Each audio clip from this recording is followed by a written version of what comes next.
The attorney, Bishop of the Called Churches, and founder and president of STAND. Staying true to America's national destiny, the voice of the awakening. Your host, Bishop E.W. Jackson. And I am he. Great to be with you again today. I hope that you are enjoying your day already. Now, it's still early in the day. And for those of you in Central Time, Mountain Time, it's even earlier, and of course, Pacific Time. It's even earlier for you than it is for me. I want to say hello to all of our Facebook listeners and watchers and all of the other people on the various platforms that we're live streaming to. Great to be with you too. Thank you all for joining in. We're literally, folks, getting thousands of people watching on Facebook. I'm looking at the numbers. That's very encouraging to us. And remember, if anybody misses the program, you can go to AFR.net. You can listen on your car radio, plug in, and just listen there. If you're sitting at home and you want to watch it, of course, you can always do that in the comfort of your home. Don't do that in your car, okay? Right? Don't watch in your car, folks. That might get you arrested. Or certainly get you stopped. I don't even want to start. That had me think about that woman who got stopped by that police officer and the way she harassed that officer and just talked to him like she found him in the garbage disposal. It was just really horrible. But anyway, that's a little free-flowing thought there. I'm just glad to be with you again today and hope you all are really having a wonderful day. And again, you know, day by day, for those of us who watch the news, I do it anyway because I'm interested in the condition of the country, but I also do it because it's part of my job to do it, to try to stay informed for you. I'd be able to give you good information about what's going on. But, you know, if you let it, it could be a little depressing because there's so much craziness. And, you know, you think it can't get any crazier, and then something happens, you think it's crazier. You know, it's just, yes, it just got crazier. But look, God is ultimately the final arbiter in the outcome of these circumstances. And I don't care how bad it might look, God wins. And because we're with him, we win. So I don't let the circumstances or the situations or the incidents, I don't let those bother me. Now, don't get me wrong. It's not that I don't respond to them. I talk to you about them here. I've got an organization that is committed to fighting against what the left is doing and fighting for the things that I really believe are important to the country. But, you know, we're happy warriors, right? We don't allow ourselves to get depressed and downhearted and I just give up. No, we just don't do that because we know that we are on the winning side and we know that we are right. Yes, I said it. There may be people on the left who think that's an arrogant thing to say. You know that you are in the right. I do, because the Word of God is right, and I am siding with the Word of God. So that, by definition, makes me right. People say, so what is your opinion again about homosexuality? I don't have an opinion about it. I don't have an opinion about it. I only have what the Word of God says about it. The Word of God is true, and therefore I am informed by what the Word of God says, period, exclamation point. End of discussion. Be not, Romans 12:1 and 2, I beseech you, brethren, by the mercies of God, present your bodies a living sacrifice, holy and acceptable to God, for this is your reasonable service. And be not conformed to this world, but be transformed by the renewing of your mind, that you may prove what is that good and acceptable and perfect will of God. There it is. That's it. End of story. Now, the first thing I really want to mention to you all is this. And I know that, I'll preface this by saying I am so grateful to God for this network, I tell you. Because what I'm about to say to you, I don't think you could say anywhere else. And it's this. If we've gotten to a point where our desire to rescue our culture and our country from the clutches of the left, and our best hope for doing that, as in California, is a man who is confused about his own gender and sexual identity. It is a testament to how deeply confused as a country, as a culture, many of us have become. Folks, you all know that I'm a Republican. I don't hide that. I've said many times, I don't worship the Republican Party. I'm not a Republican because, you know, I come from generations of Republicans and I would never consider anything else. I'm a Republican because I only want to be a part of something that agrees fundamentally with my Christian principles. And I find that the platform of the Republican Party is in agreement with my Christian principles. If the moment ever came when it ceased to do so, I would leave it in a heartbeat.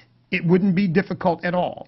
Unlike, apparently, this kind of religious attachment people have for the Democrat Party, no matter how depraved it becomes, no matter how blasphemous and godless and anti-Christian its policies and practices become, they just cling to it for life. They're going to, because I guess they're going to help me. They're going to help. Yeah, I mean, you know, you buy into that. That's cult-like behavior as far as I'm concerned. I don't have that kind of affinity for the Republican Party. For me, it is simply a practical, earthly matter that I align myself with those who are in agreement with my Christian principles and values, period.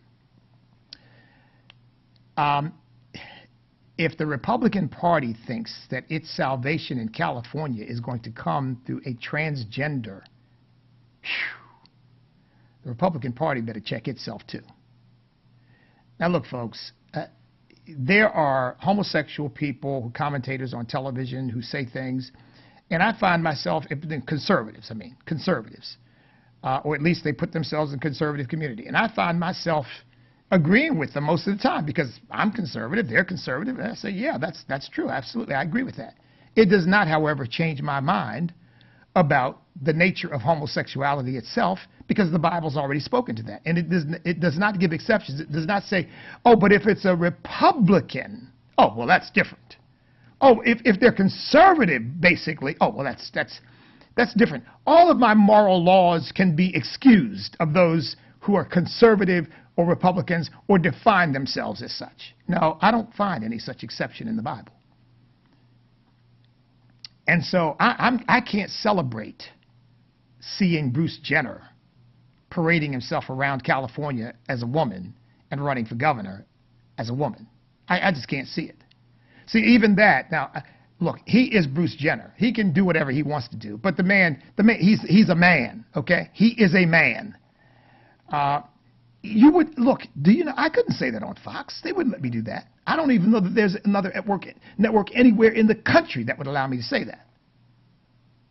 Certainly on television, and I doubt very seriously on most radio programs, if you could say that. There would be a hue and cry heard throughout the world. You know, oh, that's not a man anymore, that's a woman. No, Bruce Jenner will never be a woman. He will never be a woman. See, there's no such thing as a transgender woman. I mean, either you're a woman or you're not. If you have to qualify it and say, well, this is a transgender woman, well, that means this is not a woman. This is something else trying to be a woman. And while, I mean, he's got conservative views, and I guess he's a Republican and all that, if that's the best hope California has, California's in worse shape maybe than I thought. So, folks, we've got to not leave reality because of practical political needs. Back in a moment.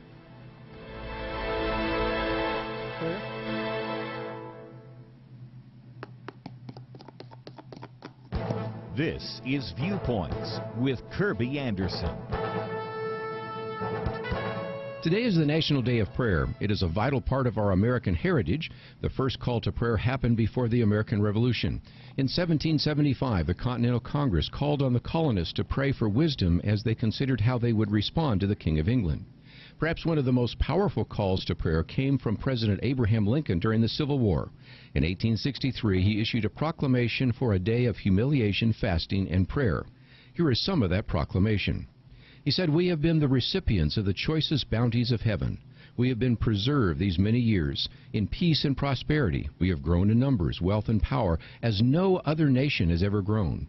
But we have forgotten God. We have forgotten the gracious hand which preserved us in peace and multiplied and enriched and strengthened us. We have vainly imagined in the deceitfulness of our hearts that all these blessings were produced by some superior wisdom and virtue of our own. Intoxicated with unbroken success, we have become too self-sufficient to feel the necessity of redeeming and preserving grace, too proud to pray to the God that made us. In 1952, Congress passed and President Harry Truman signed a resolution declaring an annual National Day of Prayer. In 1988, President Reagan signed into law a bill that designated the first Thursday of May at the time for a National Day of Prayer. It is estimated that there have been more than 130 national calls to prayer, humiliation, fasting, and thanksgiving by presidents of the United States. There have been 60 presidential proclamations for a National Day of Prayer because every president has signed these proclamations. Today is the National Day of Prayer. Please pray for this nation and its leaders. I'm Kirby Anderson, and that's my point of view. Go deeper on topics like you just heard by visiting pointofview.net. That's pointofview.net. They could not take his joy. Hey, it's Michael Woolworth with Bible League International, and I met 12-year-old Barack when I visited Tanzania, Africa.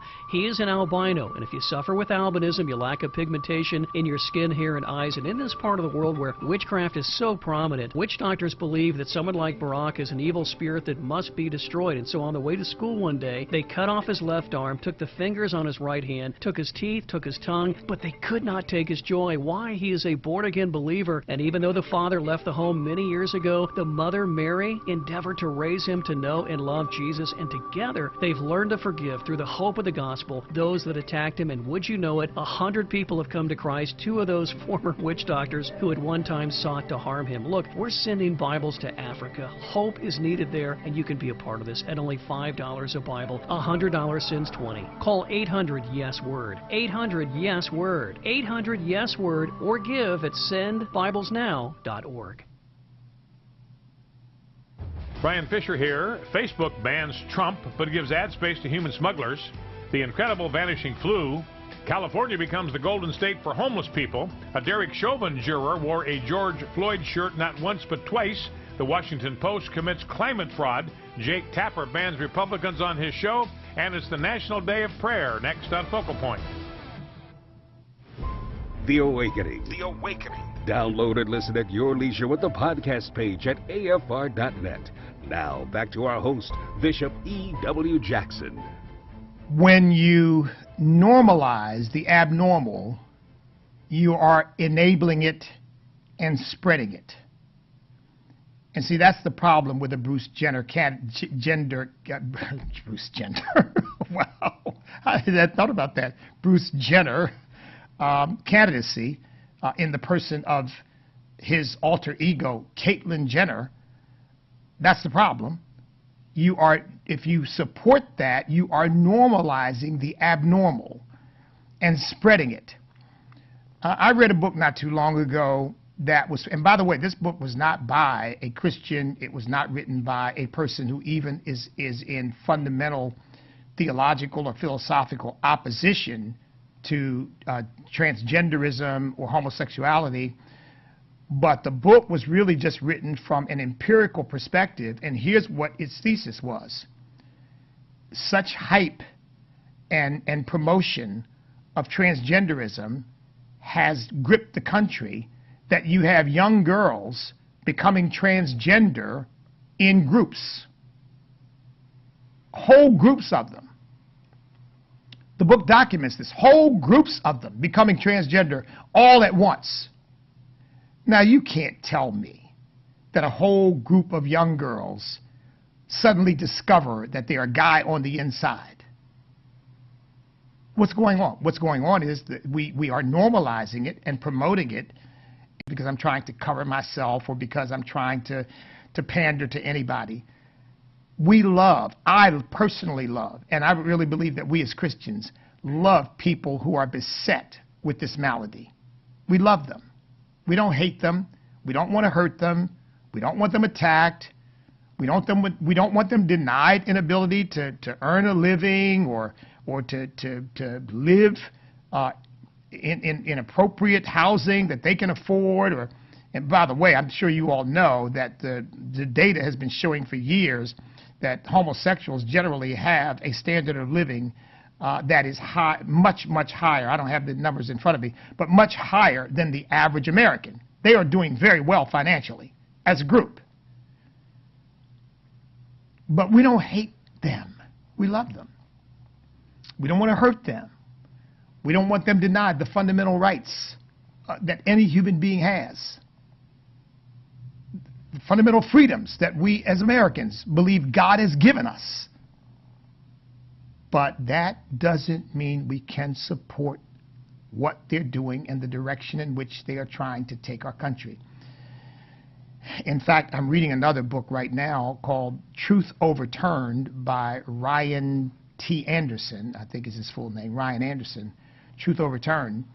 And he's talking about what the dissenting judges predicted in the Obergefell decision, that Christians were going to suffer greatly as a result. And he even raised the question, some of the dissenting judges raised the question, does this mean at some point that churches could come under attack for discriminating? And one of the lawyers for the homosexual plaintiffs said, well, yeah, we know that we can't rule that out. We can't rule that out. Well, that's exactly what's happening. Not churches as institutions per se, but there is a push within the LGBTQ community to remove tax exemption from churches because they really want the government to be able to crack down on churches and make churches conform to the homosexual agenda. I'm not exaggerating, folks. That's the truth. Kai Feldblum, who was Barack Obama's civil rights director for the United States Justice Department while he was president, Kai Feldblum, she's an attorney. She's written extensively on this issue, and she has opined again and again, there is no scenario in which, when there is a clash between the religious liberty of Christians, and she would probably include all religious people, and what she would call gay rights, I don't use that term, but what she would call gay rights, in which the religious liberty of the Christians should win. She said there's no scenario in which they should ever win. And what's happened since then, this book that I'm reading now by Ryan Anderson goes into the compendium of circumstances in which Christians have lost their jobs, had their businesses fined, been attacked, been protested, not because they wouldn't serve a homosexual in their business, not because they wouldn't sell a homosexual product, but simply because they would not participate in a same-sex wedding ceremony. They didn't say you can't come to my store. They didn't say we won't serve you a meal. They didn't even say we won't give you any service. They just said we will not participate in a same-sex ceremony because as Christians we believe that would be wrong. And they have been persecuted in every possible way other than physical violence, and in some cases it has come close to that because their stores have been vandalized, they've been threatened, they've had rocks thrown through their windows, all kinds of stuff short of being murdered. When you normalize the abnormal, you enable it and you spread it. And that's exactly what's happening in our culture today. And that, by the way, the Democrat Party, along now with the corporate world, with the colleges, with the universities, with big tech, with the public schools in most cases now, they are the main enablers. I mean, it is a community of enablers. And Christians primarily are the ones who are on the outside being pointed at and ridiculed and called haters and bigots and told you can't operate your business and you can't keep your job and every possible thing to destroy anybody who comes against it. So that's why I can't get enthusiastic about, well, we've got a conservative running for governor of Virginia. Who? Bruce Jenner, a.k.a. Caitlyn. So I just can't get enthusiastic about that. Look, there are other things I want to talk about, but I just think that's that is kind of a litmus test about how much our standards have been lowered, that people now think that, whoa, there's hope for California, right? Okay. If that's hope for California, then all hope is lost.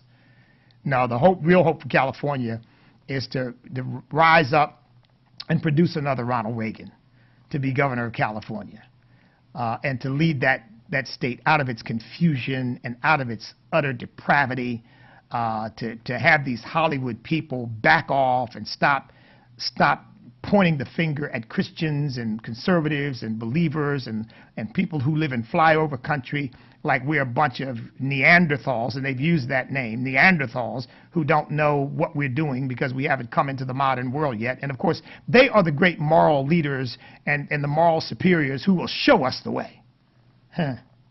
No thank you, for there is a way that seems right to a man, but the ways thereof are the ways of death. Okay, a New Jersey police officer has been fired for saying something which, folks, I read the tweet and I didn't find anything offensive in it, but apparently fired simply because she would not give an unqualified endorsement to Black Lives Matter. Well, I don't know what that would mean for me if I was part of that police department. I don't know what that would mean for me. I would be in trouble because I have uncategorically denounced Black Lives Matter as evil and Marxist and wrong, and that all of its little iterations and permutations, oh, well, it's not, I don't agree with the organization, but, you know, I agree with the sentiment. I don't agree with the sentiment. And you know why? Because the sentiment implies that somehow the police are doing something to black people that is not happening to other citizens, and they're out hunting down black people. I deny and denounce the very premise because it's not true.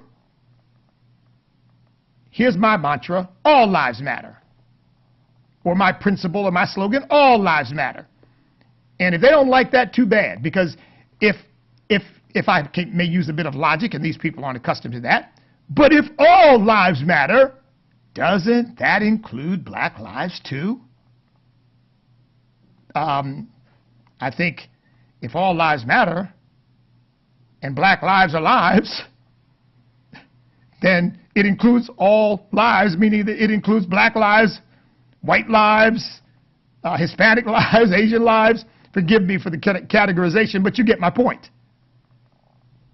So she's been fired for a fairly innocuous tweet.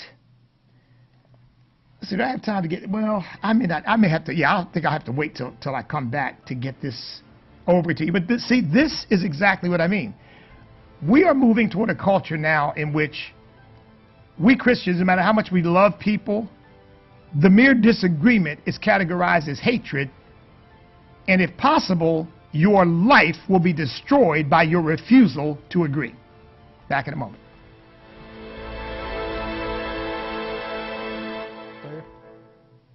It's my turn. Here is your host for My Turn, Don Wildman.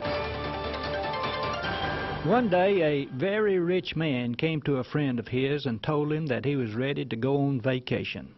His friend was a contractor, and he gave the man some plans for a house he wanted built while he was on his vacation. The rich man's friend said that he'd be happy to build it, that he would have it completed when the rich man returned from his vacation. The rich man told the contractor not to spare any expense and to build it the best he could, and he'd pay him well. Well, soon after the rich man had gone, the contractor began work on the house. From his experience, he knew that the building was going to run into quite a large sum of money. He began to think about how much money he was going to make. Then, slowly, an idea entered his mind. Why didn't he use some inferior material on the inside structure of the house? I mean, his rich friend wouldn't know the difference, and it'd be 4 or 5 years before the material showed up. So the builder ordered second-grade material to be used in the structure of the house. After a few weeks of work, the contractor saw the building begin to take shape. He thought about how much more money he was going to make since he decided to use the second-rate material. Then, one day, he began to think about how much more money he could make if he used imitation material in finishing the house on the inside and on the outside. He could get some material that looked like first-rate stuff, but would cost considerably less than the best material that the rich man had ordered. The more he thought about that, the better he liked the idea. After all, the rich man had plenty of money, and he was completely ignorant as far as building knowledge went. So he finished the house with inferior material. Soon the rich man returned from his vacation. He called his friend the builder and asked about the house. His friend told him that they had just finished the house and that he would come by and get him if he wished to look it over. The rich man said that he would. Arriving at the new house, the builder began to point out the fine points of the building. He explained to his rich friend that no expense had been spared, that everything in the building was first-rate material. Telling his rich friend what the total cost ran to, he explained that the best materials had run the cost up as opposed to other homes which look similar to this one. The rich man said that he understood and that he had expected to pay more. Then he surprised the builder. "John," he said, "we've been friends for a long time. I've looked for some way to express my love and appreciation for you and your family. I'm getting on in years, and I wanted to do something for you before I die. When we get back to the house, I'm giving you not only a check for the house you have built, but the keys and the deed as well. You see, you built it, John, and now you can live in it." Well, that's the way life is. We build them, and then we have to live in them. That's the reason we should be careful about what we build. You see, there's very little worse in this world than living in a rotten house. This has been My Turn with Don Wildman, a production of the American Family Association. The Awakening. The Awakening. Download and listen at your leisure with the podcast page at AFR.net. Now, back to our host, Bishop E.W. Jackson. I want to get some of your calls in this segment. The number is 888-589-8840. That's 888-589-8840. By the way, before I come back to that police officer, I should have mentioned while we were talking about Bruce Jenner that a weightlifter has made the New Zealand Olympic team with some record-setting lifts. Made the women's Olympic weightlifting team with some record-setting lifts. And oh, by the way, he used to be a guy. Shocked. The Olympics are saying that what they may do is require, in order to put you on a team of a gender other than the one you were born in, you may have to have, men may have to have testosterone levels below a certain point for 1 year. That's even if their testosterone levels fall or are lowered for a year, they're still men. But let me come back to this police officer, because this is utterly ridiculous. Here's what the police officer said, and then I'm going to come to your calls. 888-589-8840. Here's what the police officer wrote in her tweet. She said, and it was in direct response to some things that were going on in her city at the time. She said, "Last night as I left for work, I had my 2 kids crying for me not to go to work. I don't think I've ever felt the way I did last night. And then I watched people I know and others I care about going into harm's way. I love my police family like my own. So when you share posts and things on Facebook, I'd really appreciate if you think before doing so. I've seen so many Black Lives Matter hashtags in these posts. Just to let you know, they are terrorists. They hate me. They hate my uniform. They don't care if I die." She got fired. She got fired. She didn't use a racial slur. She didn't make any incendiary comments. We'll show you. She said this, what she was expressing is, this is the way I am made to feel by the things that they are saying. And by the way, it's not as if she's making that up out of whole cloth. I mean, all police are BAs, you know what I mean? Pigs in a blanket, fry them like bacon. You know, we want police to die. Police have been shot. They've been run over. They've been attacked with all kinds of weapons. So what she's saying is not some kind of fantasy she's made up out of whole cloth. Of course she feels that way because they, in effect, said they hate them. And they want them dismantled, and they want them defunded. And in the case of Rashida Tlaib and a couple of others as well, they've said they want the whole criminal justice system done away with. So is it any surprise that she feels that way? She was fired. Fired for that. That's what we've come to. That's the insanity that we've come to. Now, Black Lives Matter can say any crazy, murderous, threatening thing they want to say. Well, that's okay. We understand. But a police officer expresses her heart, her concerns, how she's made to feel by the things that are being said that she has read herself, because she said all these hashtags, she's referring to what she's reading and the things they're saying about police officers, and she gets fired. Now, folks, what kind of craziness is that? The number again is 888-589-8840 to get your calls. Let me keep going because we may be having a little bit of an issue here. But you all go ahead and call in, and we'll get to you as soon as we resolve any outstanding problems that we might have. So that's one thing. That's two things really, right? And here again, when you normalize, you could say the same thing about this police officer and that situation. When you normalize the abnormal, you are enabling it and spreading it. And that's exactly what's going on. Because the ugly, nasty, vicious, murderous things said against police officers have now become normal and acceptable. And what happens as a result? It's spreading. Have you all seen the spikes in crime that we've been witnessing? I mean, we are witnessing, in fact, one report said that we are in the midst of the most unprecedented crime wave since 1960. Folks, that's 60 years. That's what Black Lives Matter gave us. That's what the riots gave us. That's what the unrest and the constant racial demagoguery has given us. And you know what that is? Absolutely nothing. All it's done is empowered criminals to feel like we can go out now and do whatever we want because the cops can't stop us.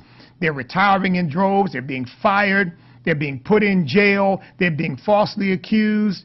They are the ones who are facing the backlash. We now have open season, and as a result, you've got a whole lot more black people dying in the streets, being murdered by other black people, by black criminals.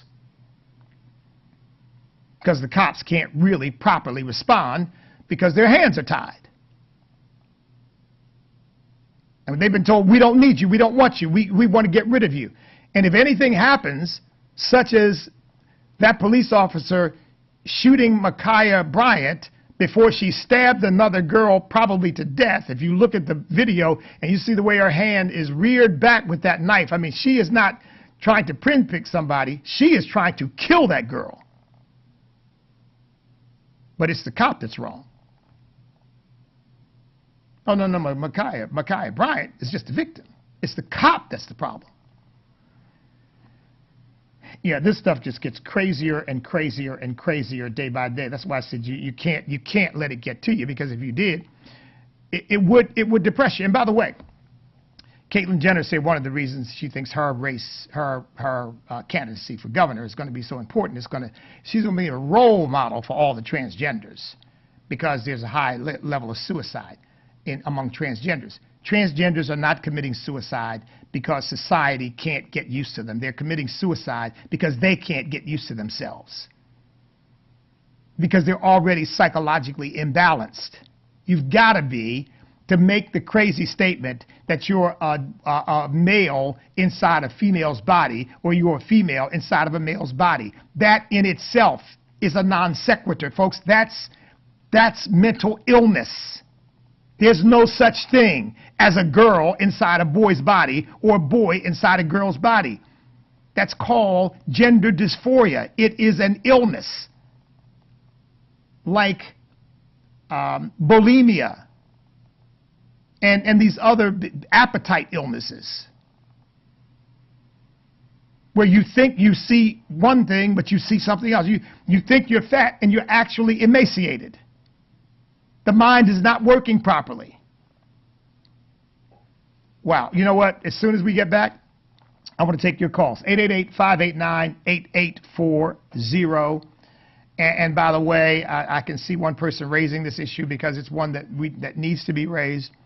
Christians are the bane and the foil of the left in pushing this stuff, because they want to make Christians the problem, Christians the bigots, Christians the haters, Christians the ones who are standing in the way of the full exercise of their rights, when it's the other way around. We have been here the same way, thinking the same way, believing the same things since this country began. And I think most Christians have lived their lives the same way, which is live and let live. What a person does in the privacy of their own lives is none of my business. And then arises this virulent, aggressive LGBTQ so-called movement to say you better bow down to what we believe, or you're going to pay a very heavy price. And many have. Back in a moment.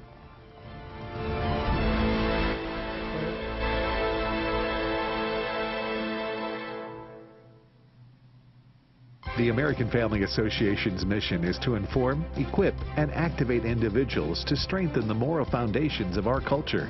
We also support the church. Our goal is to be a leading organization in biblical worldview training for cultural transformation. Here's another of our core values. AFA believes that all men and women, whether in private or public, should be free to exercise their faith without hindrance from the government. Thank you for standing with AFA, and we thank you for your support. In His image, delighting in God's plan for gender and sexuality. I loved it. I loved how biblically sound it was, all the scripture to back it up. The testimonies were very powerful. If it's a prodigal child that has just run away, or one that's caught up in same-sex attraction, there's hope in Jesus. In His Image is now available on DVD and can be purchased in bulk to pass out to friends and family. Order today by visiting afastore.net. Today is the National Day of Prayer. Join millions of praying Americans who are united in prayer for our country. Connect from your mobile device or computer to the largest online prayer gathering ever. It's an incredible opportunity to experience the power of prayer as one nation under God. Be a part of this historic day along with fellow Christians who are ready to make a difference by lifting up our nation in prayer. Free prayer resources are waiting for you right now. Join an online prayer room and invite family, friends, and neighbors to join you for the National Day of Prayer. Just go to pray.team. There's absolutely no cost to participate. This is your call to prayer, and now's the time to answer the call. Our country needs your prayers more than ever, so join the Presidential Prayer Team for the National Day of Prayer. We'll see you online at pray.team. That's pray.team. When you don't have God involved in your life, you're saying yes without any input. Is your schedule jam-packed? It might be time to step back and invite your spouse and God into your decision-making. Here's Kathy Lipp on Focus on the Family Minute. You know, and so I have really learned, and this I learned from my husband, when there would be an opportunity that would come up, he said, you know what, let me take some time and pray about it and talk to my wife. And where I was like, well, if somebody asked me, it must be God's will. So yes, of course I'll do that. That would be so much fun. And I had to learn that I need to pull back and have a discussion with Roger, and he can say, you know what, I'm excited for you, but is there something you can remove from your schedule to make that happen, or is it not valuable enough to remove something else from your schedule? It's good to have that counterbalance. Well, praying before you make commitments will benefit your family. More from Kathy at FamilyMinute.org.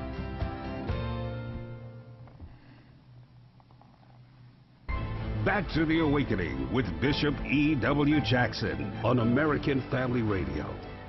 One more quick thing to throw in here. In keeping with this normalizing the abnormal, one of the largest adoption agencies in the country is called Bethany Christian Services, has just come out and said they do not want to place, quote unquote, children of color, specifically black children, with quote-unquote white families, because it does enormous damage to the child. Now, on the other hand, they will place children with homosexuals, with 2 lesbians, 2 homosexual males, I guess with transgenders, and here again in Cambridge, Massachusetts, you've got polyamorous marriage, where you can have 2 lesbians, 1 homosexual male, a couple of heterosexuals, a transgender, and, you know, all in a group, married as a group. I'm serious. I'm not making it up, folks. Yeah, Cambridge, Massachusetts has gone to that. Now, they've said technically they might not call it a marriage, but that's what it is. It's all the legal aspects of marriage in a group. So here you have an agency that says, oh, we'll let them adopt children. Absolutely. We could send children into that abomination. But we can't send a black child into a married, monogamous family of Americans of European ancestry, because that would damage the child. I mean, that's, here again, normalizing the abnormal. 888-589-8840 is the number. Let's come to your calls. Let me make sure I've got everything right here. Yes. Okay. Let's go to, you've been waiting very patiently. Let's go to Tom in Tennessee. Tom, welcome. Yes. Thanks for taking my call. This might be considered a controversial statement, but churches, if they would drop their 501c3 status, they would become tax immune. In the 501c3 status, they barter into trade and commerce, and therefore can be regulated like any other interstate commercial activity by Congress, and therefore come under a host of regulations that they would not be have. Okay, Tom, there's a little problem with your phone, but Tom, I get your point. Thank you for the call. I don't think that's correct. Remember, the 501c3 status of churches is automatic. Are you all aware of that? In other words, a church does not have to file with the IRS. If it is a bona fide church, it is automatically tax exempt. Now, as a practical matter, that gets to be problematic, because then you have states, they want to see the 501c3, and you got organizations that you want to buy things from, and they want you to pay taxes, and well, what's the proof of that you're actually a church? And that's where, as a practical matter, getting it helps, because you got all these other entities you have to deal with. But as a legal matter, churches are by definition tax exempt. So yeah, it is not true that by filing for the tax exemption, because all it's meant to do is to codify what the law already provides for you. So, I think giving up the 501c3 status from the left's point of view is the beginning of trying to tax the churches, which is going to be a far worse situation, because since the government can't tax you, they don't have the same authority to go in and audit your books and find out what you're doing and this, that, and the other. Whereas if they have the ability to tax you, now they can take a very, very hard look at everything you're doing. You know, who was it? I think it was the Supreme Court Justice who said, the power to tax is the power to destroy. But thanks for the call, Tom. Let's go to Tara in Kansas. Tara, welcome. Hi. Hi. Thank you for taking my call, and I've been praying this day for our country, but I'm going to take you back into history a little bit. When President Obama was in office, the very first time I ever saw Michelle on television, she said, he is going to make you get out of your comfort zones.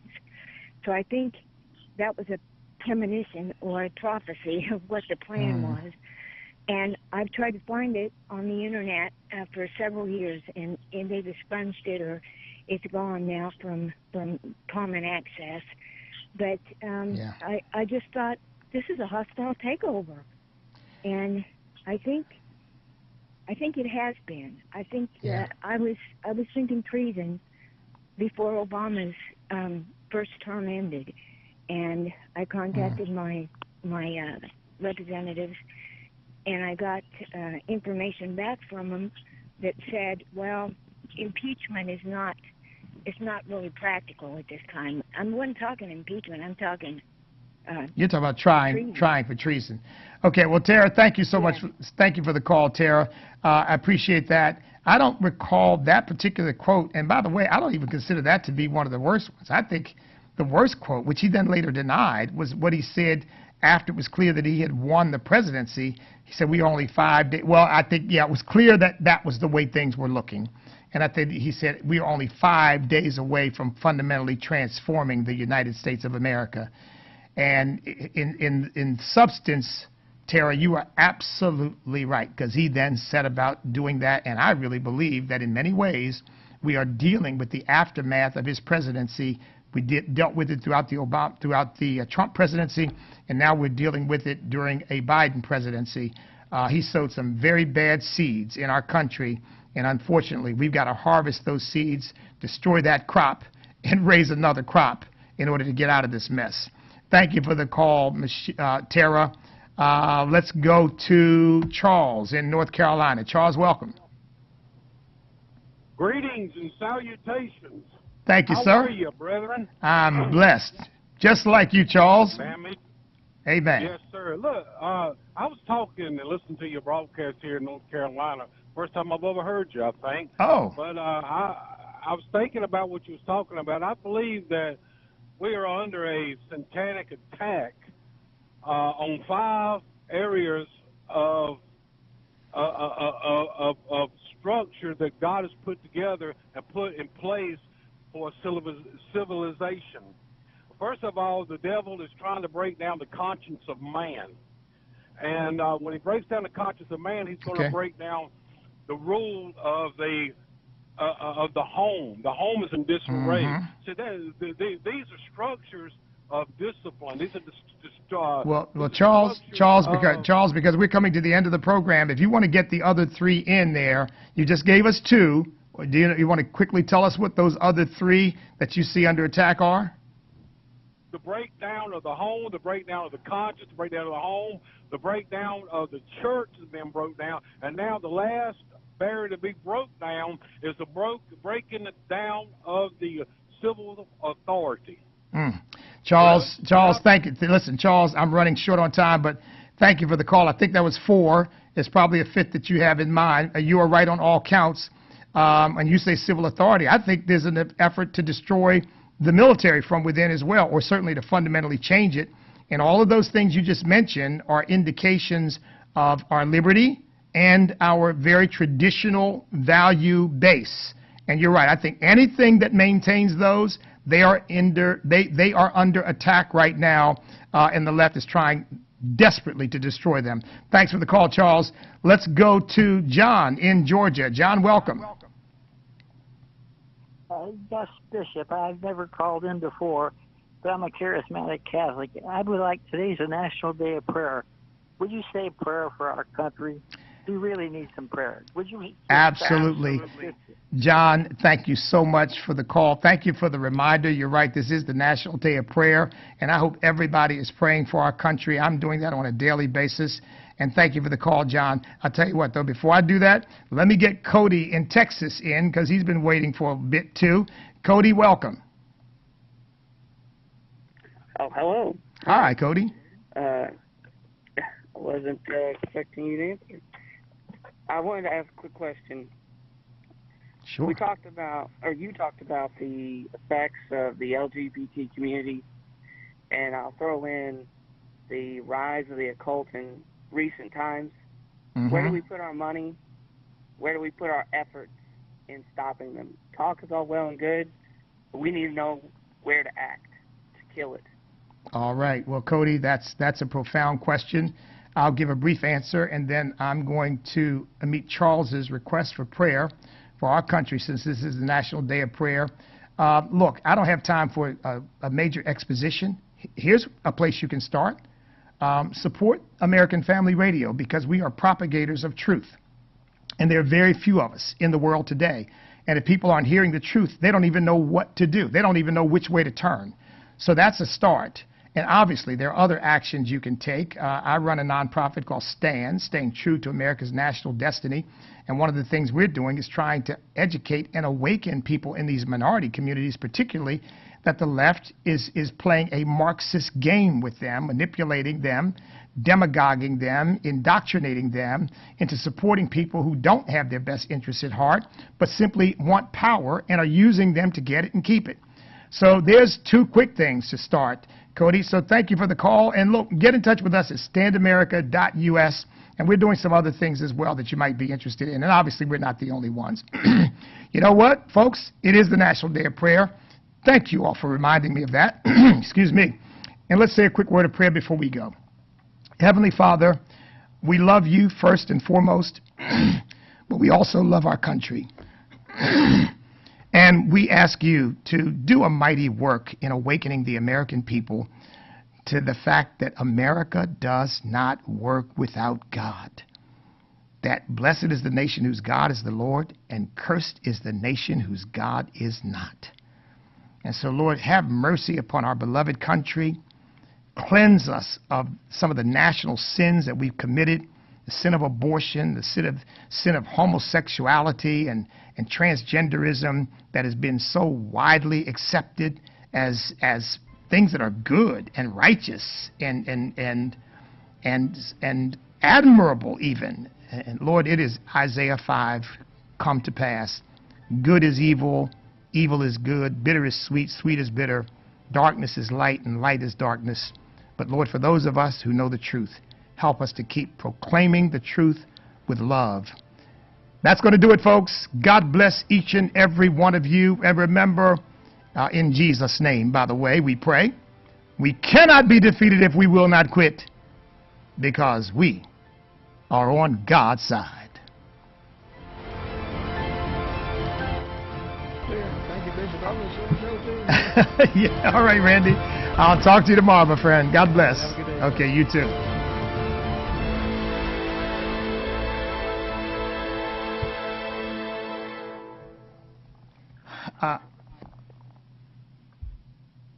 Well, listen, everybody. I'm going to a speaking engagement with my good friend Pete Snyder this afternoon.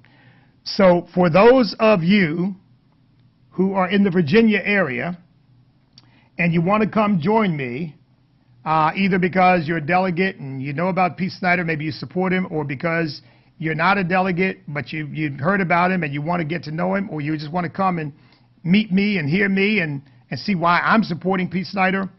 That's going to be in Forest, Virginia. Let me give you the exact... I'm in the wrong spot here. I'm in the wrong month. The month goes by fast enough without me rushing to another month. Here we go. It's going to be at the County Line Cafe and Flea Market. The County Line Cafe and Flea Market at 20677. That's 20677. Lynchburg Highway, Forest, Virginia. 20677 Lynchburg Highway, Forest, Virginia. This afternoon starting at 6. The event will go from about 6 to 8. And I'll be there 6 or maybe shortly thereafter, but pretty close to 6, and probably be there for a little time. Then we got quite a ride to get there and quite a ride to get back. So I may not be there for the entire event, but I'm going to be there for a good part of it. And if you're interested, join us there. Again, 20677 Lynchburg Highway, Forest, Virginia. And that's at the County Line Cafe and Flea Market. I just wanted to say, on a lighter note, from all the other heavy stuff we deal with, you see me drink this and you may wonder, well, what in the world is he drinking? It is a vegetable and fruit concoction that I love, and I pretty much drink it every day. And it's got apples and mangoes and green beans and other stuff in it. Now, it's frozen. It's made from a frozen drink. I'm not going to do an ad on the program for it, but I enjoy it, and that's what I usually have with me while I'm doing the program. As you can see, toward the end of the program, wow, my voice kind of got a little rough there. But at any rate, it seems to be back now. I've got to do some more talking this afternoon, so I'm not going to spend a lot more time with you. I love you. I'm praying for you. Thank you for joining in and supporting the various things that I'm doing and the communications I'm putting out there. It continues to grow. I forget, we had several thousand people who watched my radio program on yesterday's Facebook. So, and then we're showing it on YouTube and a number of other venues. So that means we got thousands watching every day, not to mention the audience all over the country through the 190 plus radio stations that we're broadcasting to. So God is blessing. I give him the glory and the praise and the honor and take none of it for myself. To God be the glory for the things that he has done. But I do thank you as well for your support, because it wouldn't be possible without you. So folks, I'll be back tomorrow, 8:30 a.m. tomorrow morning for Wisdom Awakening. And if you can, join me then. But remember, all of these are archived. They're going to be available to you. Oh, and I'm going to come on and let you know all the venues where various things are appearing, because it's expanding. I think we've got about 7 outlets now, and we're about to add several more. So within a month or so, we're going to probably be on about 10 outlets where you'll be able to watch or hear all of the stuff that we're putting out. And by the way, and that the volume of things we're putting out is going to continue to grow too. By the grace of God, with his help, the volume is going to continue to grow. And because we're looking to change America, and we're looking to save America, and we're looking to bring America back to its foundational principles. And that's going to take a lot of work and a lot of communicating, but we are not about to quit or back down. We are in this thing for the long haul, and we're going to win, by the way. So God bless everybody. Talk to you tomorrow morning at 8:30 if you're able. Got to figure out where all my buttons are. You know, I'm like a pilot now. I've got all kinds of buttons to push in order to get started. I got checklists in front of me that you can't see to make sure I've covered everything, so I don't come on and you see this. But here it does. God bless.